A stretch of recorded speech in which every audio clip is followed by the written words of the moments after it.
Il y a deux aphorismes qui résument assez bien le zen. Le premier, c'est « celui qui cherche ne peut pas trouver ».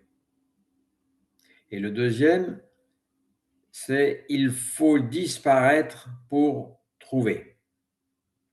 En réalité, ces deux phrases disent exactement la même chose.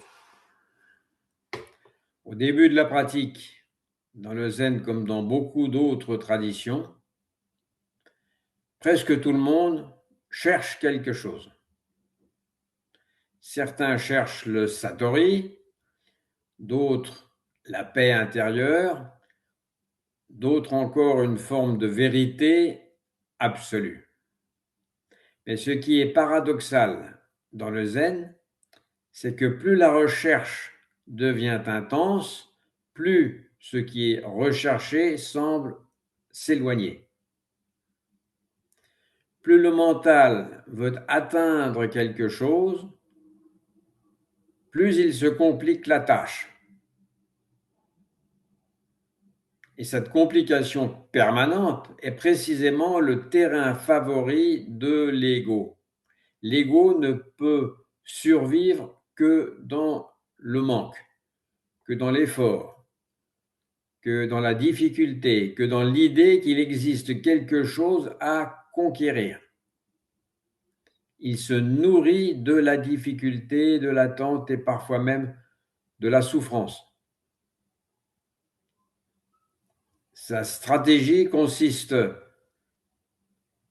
donc à projeter un but dans le futur afin de maintenir l'idée d'un chercheur séparé avançant vers un objet à obtenir.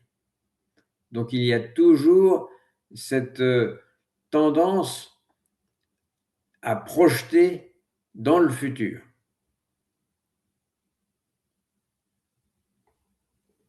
Mais dans le zen, ce qui est véritablement réel ne peut être possédé.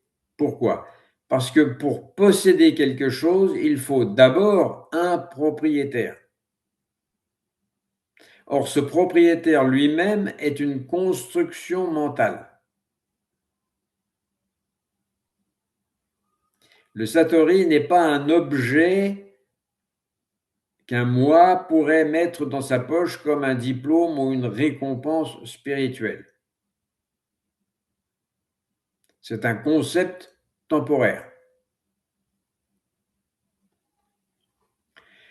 Voilà, et c'est précisément pourquoi les maîtres zen semblent parfois si déroutants. Ils cassent et détruisent continuellement toute tentative du mental de transformer l'éveil en une acquisition personnelle. Et tout cela rejoint directement l'enseignement de la vacuité d'hier, ce que le bouddhisme appelle shunyata. Souvent, lorsqu'on entend le mot vacuité, on imagine une sorte de néant vide et froid. Mais la vacuité n'est pas l'absence d'apparence. Elle signifie absence d'existence séparée et autonome. Les choses apparaissent, mais elles sont vides d'identité propre. Nous aussi sommes vides d'identité propre. Pourquoi? Parce que nous existons uniquement en interdépendance avec l'univers entier. Shunyata comprend interdépendance et impermanence, donc absence d'identité propre. Nous sommes le produit de milliards de causes et de conditions. Si on prend temporairement ce concept de cause et de condition. Notre corps, notre langage, notre pensée, notre respiration, nos émotions, tout cela est relié au monde entier, à l'univers entier. Rien n'existe séparément, indépendamment. Pourtant, le mental fabrique constamment un centre imaginaire qu'il appelle moi. Et ce moi fictif, temporaire, cherche ensuite à atteindre un éveil qu'il imagine situé ailleurs, plus tard, dans un futur spirituel idéalisé. Mais dès qu'il y a recherche, il y a création d'une distance. Dès qu'il y a but, il y a séparation entre celui qui cherche et ce qu'il croit devoir atteindre. Cette séparation est automatique. C'est pourquoi le zen insiste tant sur l'abandon du but. Non parce qu'il serait mauvais d'aspirer à la vérité, mais parce que cette aspiration devient un obstacle lorsqu'elle est récupérée par l'ego. Celui qui cherche le satori comme un objet repousse sans cesse ce qu'il croit désirer. Il le remet à demain, à plus tard, à une autre expérience, à une autre méditation, à un autre état intérieur. Et pendant ce temps, il s'éloigne de ce qui est simplement là.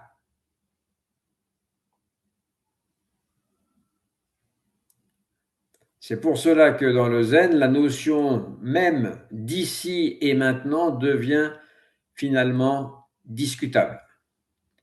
On utilise souvent cette expression pour aider les débutants à revenir à la présence, mais lorsque on regarde profondément, il n'y a ni ici ni maintenant. D'ailleurs, on a fait un Teisho sur le sujet il n'y a pas très longtemps. Il n'y a pas d'ici parce qu'il est impossible d'être ailleurs qu'ici, et il n'y a pas de maintenant parce qu'il est impossible d'être ailleurs que maintenant.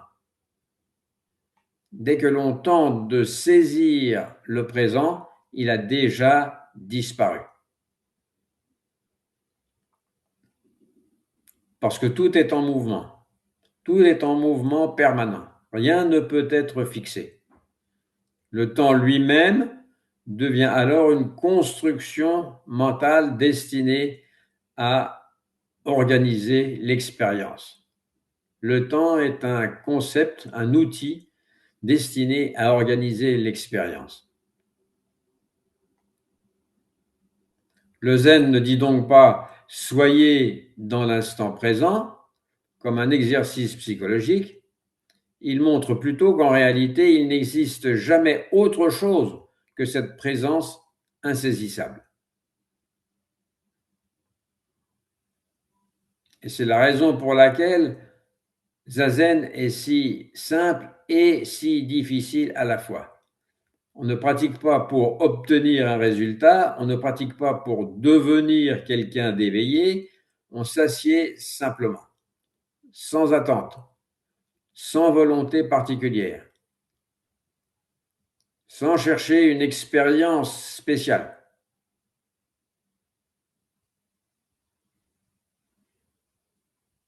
Et c'est précisément lorsque le mental cesse de vouloir atteindre quelque chose qu'une ouverture devient possible. Les Anglais utilisent parfois le mot leap, L-E-A-P, un saut, comme un saut quantique, un changement de dimension. Il n'y a pas de transition progressive entre le faux et le réel. Il y a plutôt une disparition soudaine de l'illusion. Ou on est dans l'illusion, ou on ne l'est pas.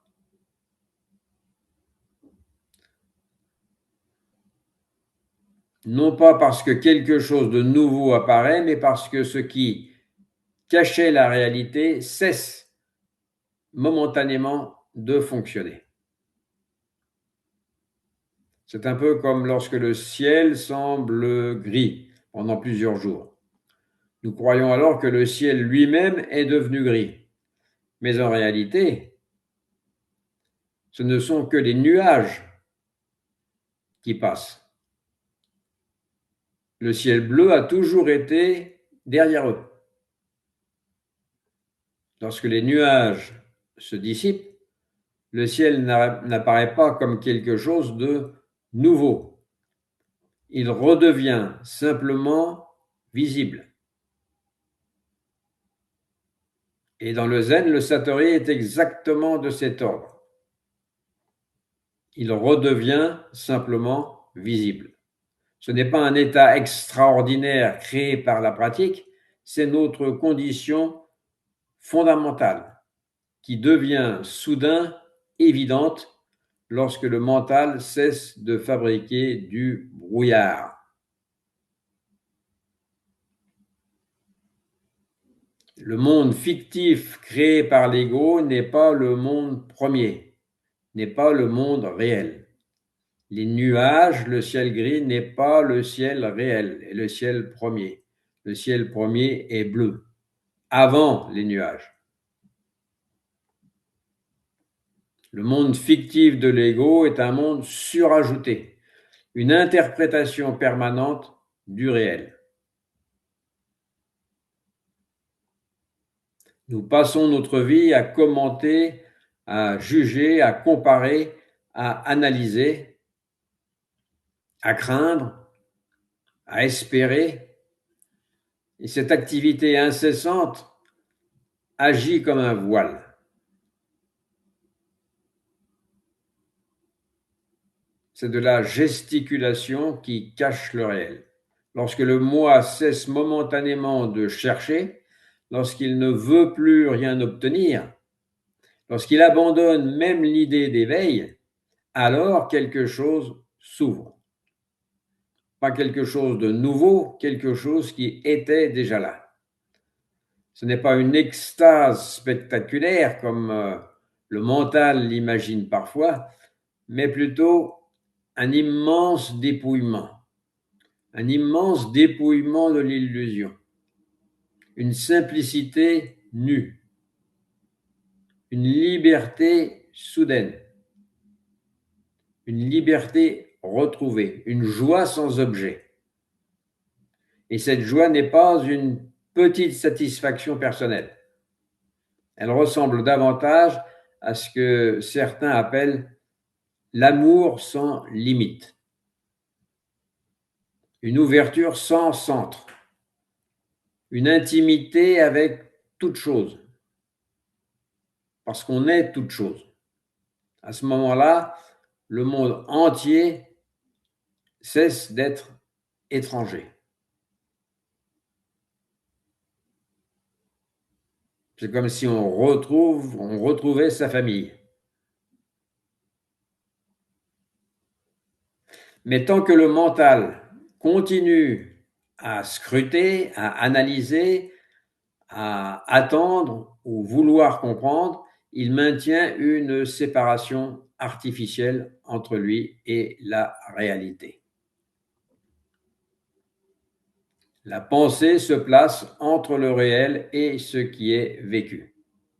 C'est pourquoi les maîtres zen disent souvent « celui qui cherche ne trouvera jamais ». Ou encore « ce n'est pas vous qui trouvez la voie, c'est la voie qui vous trouve ». Voilà, cette phrase est essentielle. La voie apparaît lorsque le chercheur s'absente.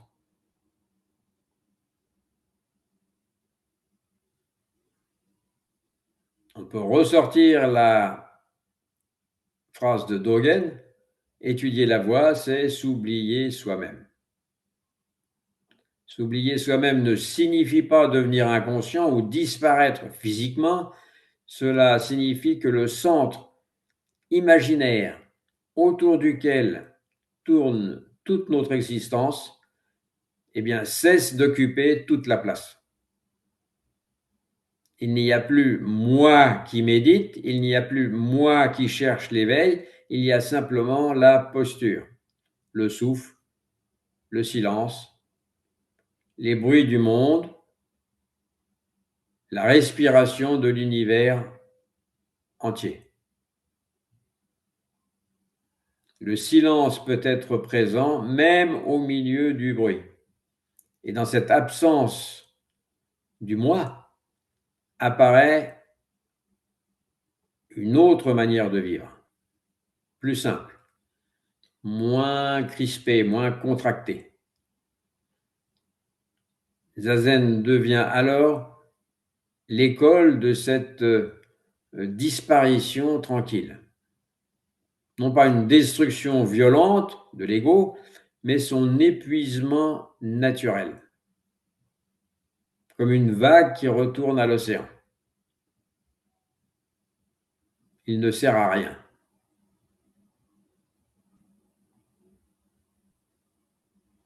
Finalement, si on voulait conclure, le zen ne nous conduit pas vers quelque chose d'extraordinaire, situé ailleurs, dans le lointain, dans le futur. Il nous ramène à ce qui a toujours été là avant nos complications mentales. Il n'y a rien à atteindre parce qu'il n'y a jamais eu de séparation réelle entre nous et ce que nous cherchons.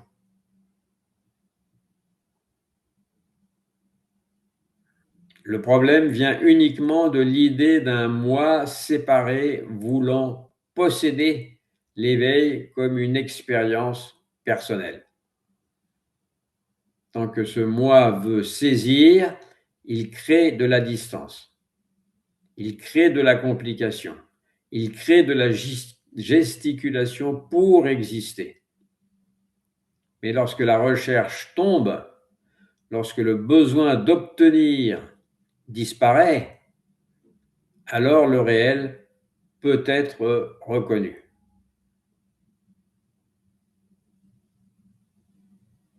Alors rien ne s'oppose à ce qu'il soit reconnu.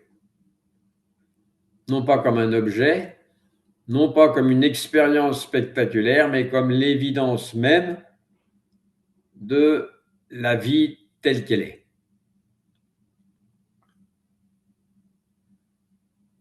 La vie juste telle qu'elle est, comme elle se présente. Le monde n'est plus trafiqué par nos attentes, par nos peurs et par nos jugements. Il redevient simple. Les arbres, la pluie, le souffle du vent, les visages, les sons, tout apparaît dans une immense intimité. Et à ce moment-là, on comprend peut-être enfin ce que signifient ces paroles paradoxales qu'on avait citées au départ, que celui qui cherche ne trouve pas, parce que ce qu'il cherche est déjà là avant lui. Ce n'est pas nous qui trouvons la voie, c'est la voie qui nous trouve lorsque nous cessons enfin de vouloir la posséder.